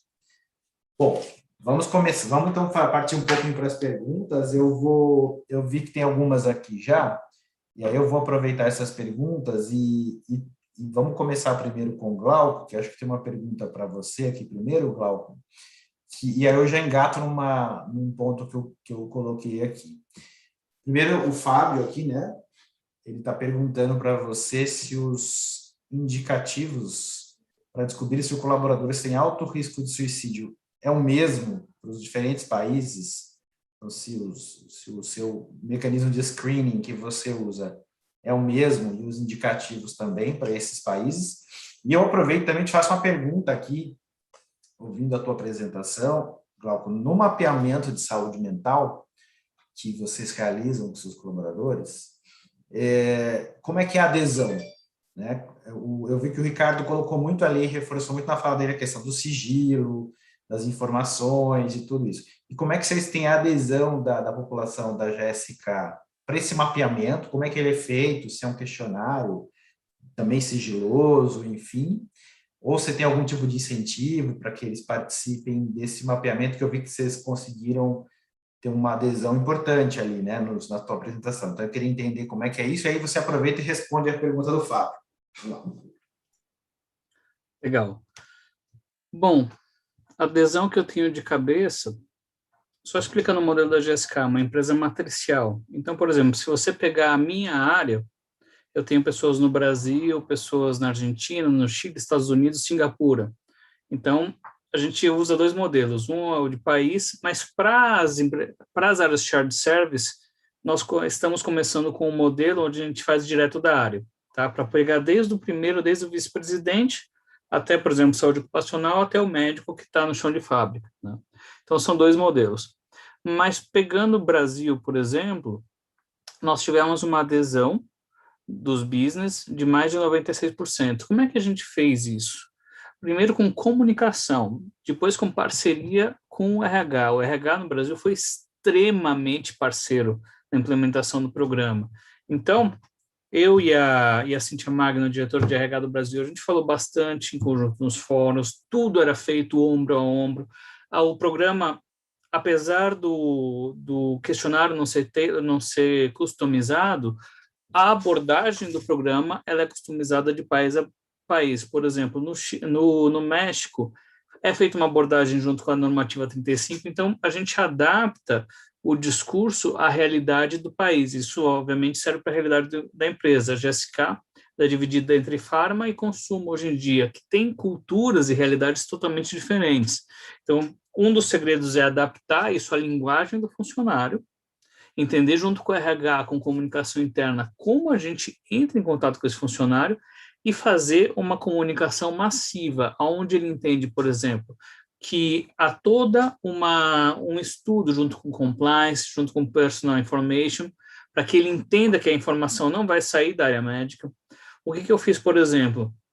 Eu deixei a análise dos indicadores fora do país. Então, quando eu fazia Brasil, essa análise estava fora do serviço ocupacional local, ela era feita pela equipe Latam. E hoje, por exemplo, eu dei um passo a mais. Toda análise dos indicadores é feita por um vendedor externo, né? Então, por exemplo, o case que eu mostrei para vocês, de 500 funcionários naquela determinado business, eu tinha 496. de engajamento. Os dados foram tratados num vendor na Inglaterra, eles são devolvidos para mim com até uma abordagem de 5, que é exatamente os grupos com os quais nós trabalhamos no nível mais básico de liderança. Então, eles sabem que a abordagem do dado é externa, que nós não vamos vazar, e existe um feedback pessoal pelo próprio sistema. Se a pessoa está abaixo de 3,5, o próprio sistema automaticamente devolve um feedback para ela e convida ela a descer um nível de indicador, fazer um outro questionário, já dá os sistemas que estão disponíveis para ela naquele determinado país e convida essa pessoa a comparecer ao ambulatório, se ela está abaixo de 2,5, por exemplo. Então, todo mundo recebe o feedback. Agora, para os grupos, há uma tratativa de grupo. Então, por exemplo, num grupo de 5 pessoas, cada um recebeu o questionário individual, feedback individual, pertence a ele. Eu, Glauco, não tenho controle sobre isso, o que eu tenho controle é sobre o grupo. Mas, por exemplo, se aquele grupo está inteiro em menos de 2,5, há uma intervenção de RH, há uma pergunta sobre bullying. Se há essa pergunta, essa é a única exceção, é disparado que há uma pergunta de bullying naquele grupo, então entra uma investigação de compliance. Mas a gente nunca sabe quem que respondeu a pergunta sobre bullying. Mas, geralmente, a gente sabe por experiência que isso é algo da cultura do grupo, né? Algo está acontecendo ali. Então, toda a tratativa de dados hoje é feita externa. Antigamente era na mão, mas sempre fora do ambiente de trabalho, tá? Sempre fora do ambiente dele. Por exemplo, a gente usa bastante os hubs da Costa Rica, os hubs de Kuala Lumpur e de Potsdam para entender essa dinâmica. Em relação ao indicador, o HSE ele é o mesmo. A gente adotou o HSE como indicador de estresse para todos os países, tá? Se você for na página do HSE em inglês, você tem tradução em mais de 40 línguas. Nos trabalhos da Universidade de Nottingham e da Universidade de Copenhague, com Jonathan Redmond, ele aplicou isso em 7 países da Europa, países latinos, países mais anglos, então a gente sabe que tem uma variação, mas que ela respondia muito bem ao indicador. Eu, pessoalmente, apliquei isso em 13 países da América Latina, antes de seguir isso globalmente, e hoje temos uma boa experiência. Então, a análise de risco, ela é igual para todos. O desenvolvimento do plano de ação, que varia. Por exemplo, eu tenho no Brasil algumas equipes de saúde usando Maslach, mas eu tenho, por exemplo, no México, já usa a normativa 35. Na Argentina, a gente sabe que será aplicado um outro. Então, a tratativa geral, a solução é local. Agora, em relação a suicídio, nós não temos uma ferramenta de triagem de potencial suicida. O que nós temos nós sabemos que abaixo de 3,5, a probabilidade de você ter uma afecção mental é muito grande. Então, a gente já trata esses grupos de uma maneira diferente. Como a questão do suicídio é mais complexa, o que a gente decidiu? Somente nesse ponto, inverter. Nós convidamos o funcionário a falar sobre isso, ele sabe que ele tem um ambiente seguro, se ele não quiser acessar um profissional da empresa, ele vai conversar com o PAF, muito no modelo do que a Honda implementou, existe um outro profissional fazendo isso, e isso se dá uma abordagem. Se for da vontade dele, ele procura o serviço de saúde ocupacional ou algum dos champions de mental well-being. Então, nós não temos um sistema de triagem. O que a gente sabe é que a chance de você desenvolver burnout, depressão ou ansiedade para quem tem abaixo de 2,5 no indicador é mais de 40%. E aí as estatísticas em relação ao suicídio também se revelam abaixo dessas linhas vermelhas. Então, nós temos uma noção muito boa do que está acontecendo. Então, de novo, globalmente é o HSE, isso dá uma boa visão para a gente. Os times são responsáveis por desenvolverem os próprios planos de ação. Esses times são supervisionados pelas equipes regionais do Global Health and Wellbeing, do Grupo Global de Saúde e Bem-Estar, e aí sim a gente baliza. E como a gente roda o questionário dependendo do indicador de 1 a 3 vezes por ano, a gente sabe se está tendo melhor ou não. Ou seja, a gente tem uma boa noção se os planos de ação estão sendo bem implementados ou não. Perfeito. A Jorge até coloca aqui, né, também Jorge, que está conosco aqui, né, Isla Jorge, que o processo de capacitação da liderança pode ter contribuído. Ela até te pergunta isso também. Sim, nós lançamos há 4 anos atrás um treinamento que era para todos os líderes, aquilo que eu falei no começo. Os líderes, eles fazem um treinamento online, aí pegando o gancho da ferramenta, o quão os treinamentos online, todas as ações online são importantes, um pouquinho mais para frente sobre isso, mas todos os líderes fizeram um treinamento onde eles aprendiam a reconhecer mudanças de padrão de comportamento, coisas bem mais superficiais, mas que quando você fala de um mundo inteiro, se torna-se muito importante. Dá as primeiras dicas para o líder. Se o funcionário teve uma total mudança de comportamento, tanto em vestimenta, quanto no trato dos colegas, quanto em pontualidade e tudo mais, alguma coisa está fora de padrão. Então, o líder é convidado a observar isso sem criar uma política de vigilância. Nós, na GSK, somos radicalmente contra políticas de vigilância de comportamento. Obviamente, existem os padrões de valor. E o líder também é convidado a fazer uma abordagem com o funcionário. Olha, está tudo bem? Em muitas culturas, isso não é bem-vindo, né? Isso não que não seja bem-vindo, mas não é praticado. Então, esse foi um passo de estratégia que a gente fez. Então, a Jorge apontou muito bem. O primeiro passo da GSK foi realmente ter um standard. O que é saúde mental? O que é a saúde mental do seu colaborador e como a sua atuação como líder realmente impacta na saúde mental do seu funcionário. Porque uma coisa, ele saber que ele pode tratar do funcionário, outra coisa, ele saber que as ações dele impactam diretamente na vida do funcionário extramuros. Então, isso foi um passo, um step muito importante. Isso possibilitou, e agora engajando com a sua pergunta, que a gente tivesse índices de engajamento tão grandes, onde a gente tem implementado. Então, mais uma vez, em alguns lugares, país, em outras estruturas shared service, isso é vertical e vai até o vice-presidente. Então, tem essa variaçãozinha. Muito legal. Muito bom. E Ricardo, eu queria aproveitar você aqui, a tua fala, e ouvindo a tua apresentação, foi muito linkado com aquilo que a Georgia colocou, né, do protagonismo da empresa na gestão da saúde, aí da saúde corporativa, né? E me chamou a atenção também o que você colocou, que foi o mapeamento, né, dos prestadores. Então, você não só criou um canal aí de acolhimento dentro da Honda, né, um programa de saúde mental com um acolhimento, mas você identificou dentro da tua rede, da tua operadora, quais são os pontos para a sua referência de cuidado e ter depois a contra-referência, né? Porque muitas vezes a empresa adquire um plano de saúde para os seus funcionários e o paciente fica solto na rede. Então, acho que essa questão da coordenação do cuidado pela empresa, ela é, como a Georgia coloca, uma das inovações que já vinha um movimento e acho que com a pandemia acelerou. Conta um pouquinho para a gente dessa experiência, né, da Honda, de mapear essa rede, identificar os parceiros, né, e como é que vocês trabalharam aí? Foi em parceria com a operadora, foi em parceria com a corretora, ou foi vocês mesmos que fizeram o trabalho de casa? Conta para mim. Bem, nós fizemos um trabalho através da nossa equipe, a Viviane, que é a coordenadora, ela entrou em contato com toda a rede, depois da capacitação que ela fez com o nosso parceiro no programa, que é a Mental Clean.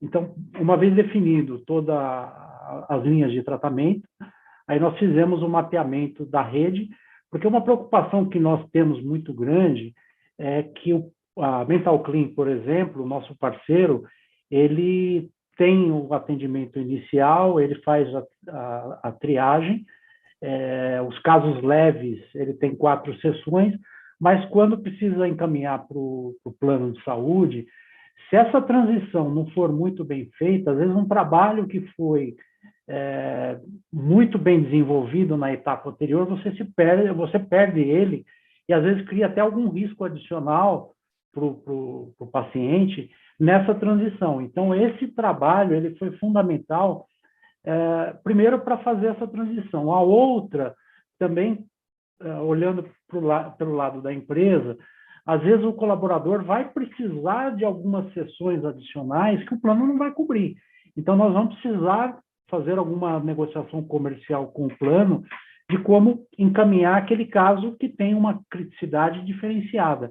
Então, esse é um trabalho que nós tivemos uma preocupação muito grande, primeiro, para não perder um tratamento que iniciou e depois isso afetar o programa de forma negativa,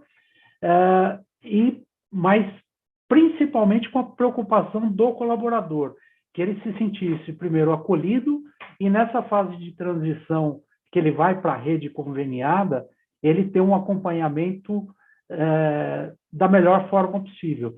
Em alguns casos, o médico do trabalho, o nosso médico do ambulatório, ele faz o acompanhamento porque ele já vem acompanhando o colaborador, ele tem o histórico, enfim. E esse trabalho conjunto de acompanhamento, ele facilita não só a transição, mas também casos que nós tenhamos que dar um feedback para o gestor.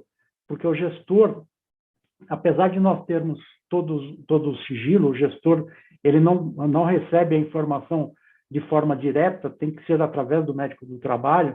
Então, esse acompanhamento ele nos ajuda em vários sentidos. Primeiro, o colaborador ele se sente acolhido e protegido, né? Ele vai dar sequência ao trabalho dele. E o outro, nós temos o acompanhamento interno, e quando precisar envolver outras áreas, e aí o gestor, por exemplo, ele facilita. Entendi. Perfeito. E aqui no chat, o professor Alberto Gata, uma pergunta para você, Ricardo. Se os planos de saúde apoiaram o programa, o Mente Saudável, de alguma maneira. Esse programa ele é nacional, né? Então, se as operadoras que vocês têm contratados, os planos de saúde, se eles apoiaram de alguma forma aí no programa. Eles apoiaram, e para eles o programa ele vem até ajudar, evita que o colaborador fica, o que eles usam na linguagem, perdido dentro do plano, né? Ele não sabe qual profissional procurar, enfim, como ter uma eficiência melhor na utilização do plano. Então, as operadoras viram como uma boa alternativa e que ajuda eles, inclusive, né? Certo, muito bom.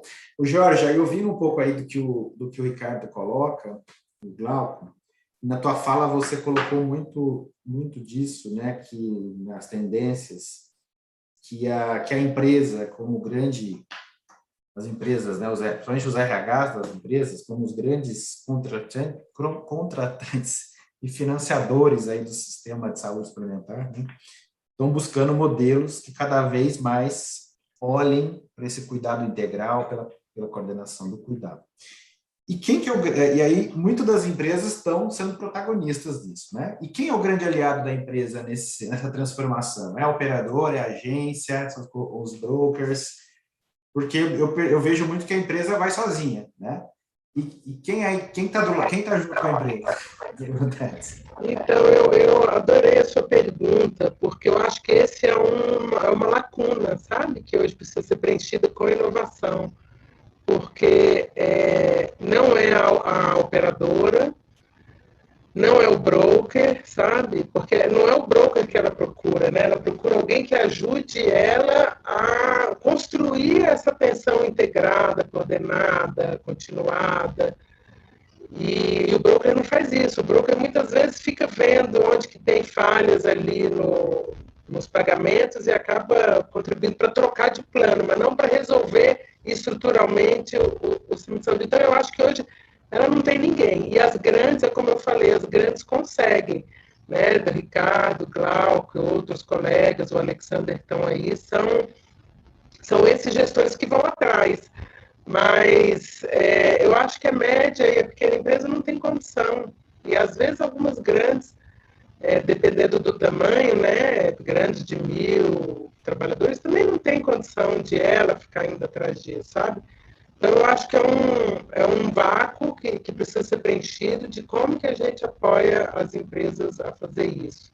Né? Não sei o que eles acham, se eles acham que dão conta, ou é coisa assim na minha cabeça, até queria escutá-los, né? Mas eu me sinto um pouco frustrada, porque outro dia eu participei de um seminário como esse, assim, mentira, foi de uma reunião, e a pessoa veio, assim, de forma até muito grosseira, dizer que a culpa era do contratante, porque o contratante nunca ligou para o plano de saúde, porque o contratante nunca gerenciou o plano de saúde, nunca se preocupou em saber o preço que o hospital cobra, sabe assim, e eu fiquei arrasada, porque eu falei assim, vem cá, você está falando que é um consumidor que é culpado pela falta de gestão de um serviço que ele contrata, que é papel dele, mas eu percebo que as grandes meio que deixaram para lá, já não esperam mais e estão trazendo para si. Glauco e Ricardo, eu não sei se vocês concordam, já estão assumindo para eles, mas são poucas as empresas que vão conseguir fazer isso, sabe? Então, eu acho que é uma lacuna que precisa ser preenchida com a inovação. Glauco, quem quer complementar a fala do Glauco? Vai lá, Glauco. Jorge, eu acho que você trouxe um ponto muito importante, o Alex abordou isso também, de ter a visão de que o médico do trabalho, ele não é um fazedor de exame no chão de fábrica, ele não é um papagaio de NR, o médico do trabalho ele é parte do processo, ele é parte do sistema. Eu acho que as empresas hoje, o Brasil especificamente, porque essa infelizmente é uma realidade bem brasileira, perde milhões de reais em salários de médicos absolutamente desperdiçados por dois motivos. Primeiro, não há formação nas faculdades. O médico ele não é formado para entender como funciona o processo produtivo. Dois, para entender como ele se encaixa no sistema produtivo. Não sabe circular e muitas vezes RHs e as próprias empresas falam, você fica ali fazendo exame não enche minha paciência e nunca deu inapto na sua vida, senão você vai ver o que te acontece. Posso falar que essa é a realidade de 97% aí dos médicos no Brasil. Também não são ensinados, então isso acontece. Agora, quando você inverte, eu lembro numa empresa que eu trabalhei, não a GSK, mas quando eu fui com os compradores, junto com o broker, na reunião com o plano de saúde, eu tinha todos os dados na minha mão, eu consegui virar a mesa. Eu tinha um plano de saúde com 70 mil vidas. Nós viramos a mesa. Porque, por exemplo, uma coisa que vocês falaram, eu pago o plano de saúde, ele simplesmente fala que eu sou culpado porque eu não gerenciei a carteira. Eu cheguei para um grande plano do Nordeste e falei, olha, eu tenho 90% das minhas funcionárias são meninas com idades entre 18 e 25 anos, ou seja, são férteis. Eu tenho 89% dos meus partos ocorrendo de forma cesárea. Elas são previamente rígidas. O que está acontecendo aqui? Desses partos, 25% vão para UTI. Por quê? Desses partos, 30% são prematuros. O que está acontecendo? Falta um entendimento. Então, você descobre que você tem toda uma iatrogenicidade programada, porque é feito um exame médico mal feito, um ultrassom em menos de 5 minutos. Como é que você sabe o que está acontecendo? Com erros de idade gestacional, isso sou eu como empresa que errei, não fui eu que fiz o ultrassom, aí tudo bem, você faz um prematuro iatrogênico. Esse prematuro vai parar numa UTI. Aí eu fui puxar, por exemplo, os dados de CCH. Me conta, então, qual a sua taxa de infecção hospitalar? E você descobre que você tem uma taxa de infecção hospitalar altíssima nessas UTIs. A segunda pergunta, fui eu que errei o ultrassom? Não. Fui eu que fiz a iatrogenia no parto? Não. Fui eu que internei na UTI? Não. Fui eu que contaminei o paciente? Não. Então, como alguns planos de saúde, me desculpa a palavra, cara de pau de me dizer, apontar que eu que sou o culpado por isso que acontece? Porque se eu fosse administrador desses planos, isso não aconteceria. Isso é uma questão de competência da mais básica, coisa que você aprende no segundo ano da faculdade. O ponto é, o médico do trabalho dentro da empresa entender que ele faz parte do processo e a empresa deixar o médico trabalhar no sentido onde ele vá como um parceiro do business, um parceiro do negócio. Essa discussão que eu tive com esse plano de saúde, com a minha empresa antiga, resultou numa diminuição do sinistro de 10 milhões de reais. Uma conta que eles cobravam da gente. Simplesmente, eu vou dizer uma coisa, era eu, como médico do trabalho, um analista de TI, uma enfermeira corporativa e uma analista de RH. Tá? Não é que a gente tem que investir milhões de reais, você investe muito pouco e o retorno é muito rápido. Quando você começa a entender os seus indicadores, você começa a saber o que está acontecendo. E é muito simples, eu peguei contas de fonoaudiologista de 17 mil reais. Por mais que fosse um plano de saúde pré-pago, eles têm o dever moral de me explicar o que está acontecendo, porque é muito simples, eles definem o sinistro que você vai pagar, é um cheque em branco, em geral é a segunda ou terceira conta dos RHs no país, Se eu quiser chegar para o RH e falar, olha, eu não tenho como prever quantos partos e quantos infartos eu tenho por ano. Isso entra na zona de conforto de todo mundo, você joga para o broker e no final você paga mais. A empresa que define uma atitude proativa em termos de sistema de saúde é a empresa que tem uma redução de custo operacional. Então, eu acho isso muito importante, só pegando um gancho sobre a telemedicina, tá? Porque ela entra nisso, porque ela aumenta acesso. Eu trabalhei 1 ano com comunidades isoladas na Amazônia, eu tinha todo o trabalho do mundo de mudar uma antena de satélite para conseguir falar com o médico em São Paulo para discutir um caso. Então, eu sei como ninguém que a telemedicina salva vidas. E eu acho uma violência brutal contra o direito do paciente cercear-lhe disso. 1. 2, vou usar uma frase do Emir do Catar, quando ele percebe que o valor do petróleo começa a cair e que o Catar não pode se fidar somente no petróleo para ter fonte de renda. Ele fala uma coisa muito interessante no OPEP, que a idade da pedra não acaba por falta de pedras, ela acaba porque outras tecnologias disruptivas aparecem. Não vou citar nomes, não vou citar nada, mas essa é a minha percepção sobre o que está sendo falado sobre telemedicina. Muito bom. E aí, Alex? Vai lá, Ricardo, pode prosseguir.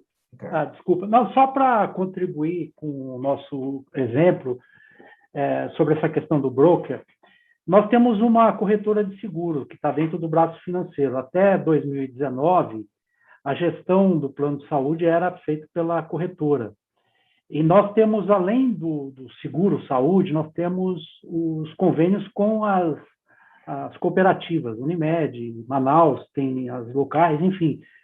Como o broker só cuidava do seguro, então o processo estava fragmentado e o broker ele tem um objetivo de comissão. Ele quer maximizar o resultado dele, não está errado.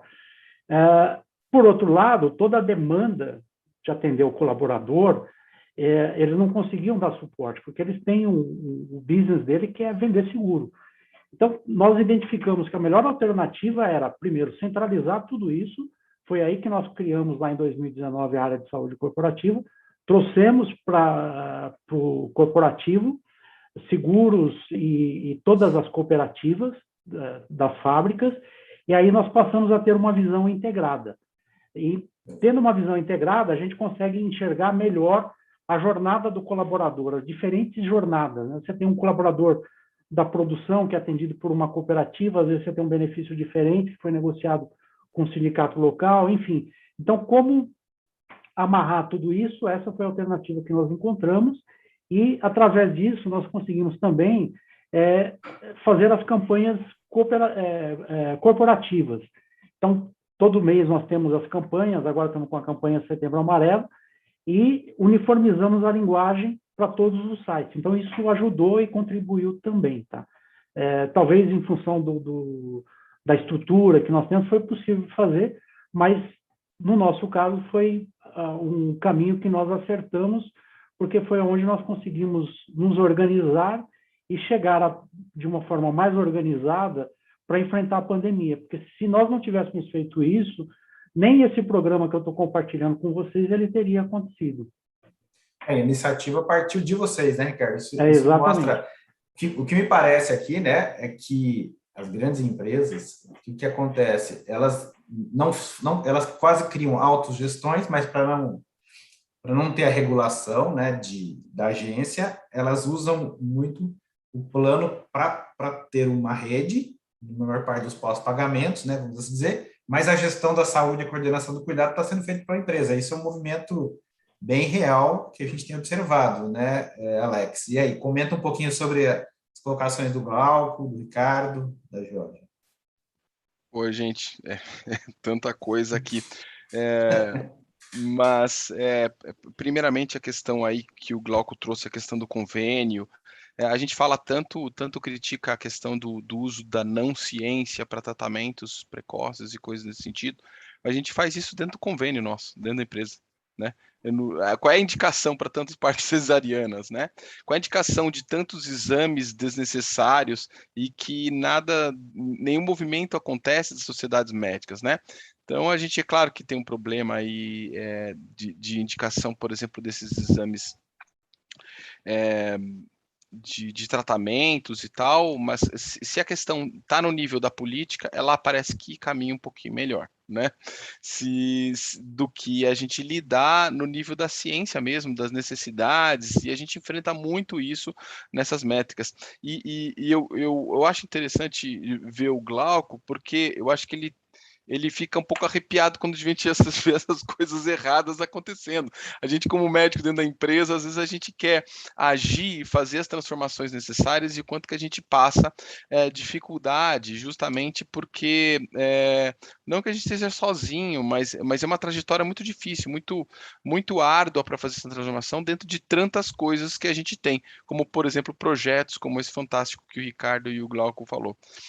Inclusive, nessa caminhada, a gente tem o apoio aí do GTSST, da Geórgia, que cara, hoje não vejo nenhum melhor parceiro para fazer essa transformação do que esse trabalho que vem sendo feito da CNNI. Não vejo outro caminho aí de discutir, de se reunir e fazer uma mudança de saúde de valor para todos os processos. Então, acho que esse caminho é tentar transformar como que a gente enxerga, e a gente precisa também ter essa visão. Isso também é anticiência. Isso é anticiência e está acontecendo nos nossos olhos o tempo todo. Tem o parto normal, a cesariana e o de conveniência, né? E o quanto que isso, em alguns casos, é ruim, né? Com relação ao uso de tecnologia, eu sou uma pessoa, às vezes a pessoa fala assim, mas será que você tem tanta convicção disso? Eu digo, não, a minha opinião mudou em 2 anos. A minha opinião, ela está evoluindo, ela está amadurecendo sobre esse conhecimento. Até o conhecimento da telemedicina, do uso dessa tecnologia e outras no uso da saúde ocupacional, da medicina, ele está evoluindo, né? A minha opinião mudou. Em 2019 eu era contrário, e hoje eu penso diferente. Penso diferente porque eu amadureci, porque eu aprendi, porque o trabalho, a geografia do trabalho mudou, as pessoas estão trabalhando em casa, né? E o quanto que isso traz de benefício não está escrito, né? Eu ainda não tenho resultado, mas eu queria ver quando você faz um NPS, claro que ele é só um elemento, quando você avalia a percepção do usuário, a gente está avaliando desfecho, mas garanto para vocês que se pudesse avaliar mesmo ainda o apto para o trabalho, tem uns estudos, até tem um estudo da Cochrane que fala assim, que às vezes a gente fazer exames para pessoas que não têm exames, a gente acaba sendo discriminatório, altamente discriminatório, quando a gente faz excesso de exames. E a mesma coisa no exame físico completo, presencial, que a gente vai encontrar coisa que às vezes não tinha sentido nenhum, que não precisa ser investigado, né? E a gente elimina um trabalhador do trabalho porque eu vou mandar ele investigar uma coisa que não precisava investigar, né? Até mesmo a questão da pressão arterial. Se eu olhar lá, diretriz de telemedicina da Sociedade Brasileira de Cardiologia, que é de 2019, de antes da pandemia, ele fala que tem estudos que mostram que a pressão arterial à distância ela é mais importante que a presencial, porque o paciente tem síndrome do jaleco branco. O cara no exame admissional, que vai fazer uma pressão arterial, ele está sobre um baita de um estresse, né? A gente tem um trabalho e esse ambiente dentro de uma clínica e tudo mais, o quanto que é ruim. Então, em alguns casos, quando não existe risco, quando você não precisa de algumas questões, esse suporte às vezes é até melhor, tá? Até você conseguir contextualizar. Eu não estou generalizando, eu só estou dizendo que é uma ferramenta a mais e que não vai prescindir do exame presencial, até porque nós investimos, na minha realidade, em ter uma clínica presencial para estar perto das pessoas, para dar acesso, para dar acessibilidade. Mas eu estou falando, sabe, o Glauco que estava na Amazônia, esse o colaborador nosso trabalhador que está precisando de acesso, de acessibilidade, atenção primária, atenção da saúde do trabalhador, e às vezes o posto de trabalho dele está lá, né? E quem é que está indo lá visitar esse posto de trabalho, que é a casa dele, né? Então, eu acho que sensacional as falas aí de todos vocês, foi só no sentido de complementar. a gente precisa se unir para avançar. O conhecimento, ele anda sempre à frente das normas, do ponto de vista de ética, né, de fazer o que é bom e certo. E a gente precisa, pelo menos, reduzir essa distância para podermos avançar. Excelente, Alex. Bom, pessoal, nós estamos nos nossos minutos finais aqui, faltam 5 minutos. Eu vou passar para cada um de vocês fazer as suas considerações finais. Vou começar com a Geórgia. Leonardo, muito obrigado a todos pela ótima conversa. Eu termino com um sentimento até de esperança, sabe? Quando eu escuto o Glauco falando assim do médico do trabalho, tendo essa visão maior, uma visão de gestor, eu vejo por aí um caminho muito legal que a gente pode percorrer, né? Então, assim, saio daqui um pouco animada, mas animada de pensar que tem um grupo grande que está já mexendo com isso e que a gente, enfim, que nós estamos andando para frente, vamos dizer assim. Exatamente. Ricardo. Bem, primeiro agradeço imensamente tudo que vocês compartilharam, é uma oportunidade enorme de aprender e principalmente nós que militamos na área de recursos humanos, né, nós temos uma responsabilidade social de transformar primeiro as empresas, né? Então nós temos essa responsabilidade de captar essas percepções e necessidades e defendê-las da melhor forma possível para o board, para implementar um programa. No nosso caso, não é fácil, porque foi um programa que acarreta em custos a mais, mas quando nós conseguimos estruturar e explicar para o CEO, ele entendeu, falou, olha, Ricardo, esse programa está vindo em ótima hora, parabéns pelo trabalho e siga em frente. Então, incentivar o pessoal e estamos à disposição para trocar experiências e agradecer principalmente o Glauco, que foi uma das pessoas que nos recebeu. Na época, nós não conhecíamos quase nada do assunto, ainda conhecemos muito pouco, mas demos um passo. Obrigado pelo compartilhamento das informações, pessoal. Muito obrigado, Ricardo. Glauco? Ricardo, só para complementar, eu realmente parabenizo vocês pela velocidade que vocês implementaram o programa. Realmente, vocês fizeram os estudos, entenderam os benchmarks, a necessidade de vocês e a velocidade de reação que vocês tiveram foi realmente incrível. E o programa está de pé funcionando. Parabéns, é realmente muito ver o comprometimento de vocês foram lá e fizeram. Isso é muito legal de ver, como uma ideia se espalha, uma ideia importante como a saúde mental. Parabéns mesmo.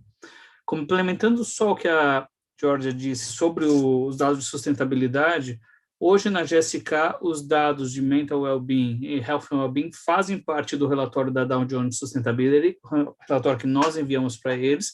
Eu sei porque a minha área que escreve essa parte do relatório, obviamente em conjunto com as áreas de governança global, mas hoje a GSK já coloca os indicadores de saúde internos como parte do Dow Jones Sustainability Index Report. Então, isso já está acontecendo, tá? Já é um passo que a gente deu. E agradecer a vocês todos pela conversa. A GSK está aqui sempre para ajudar. Quem precisar de benchmark, quem precisar conhecer melhor nossas ideias, nós estamos com as portas sempre abertas. Excelente, Glauco. Alexander, suas palavras finais?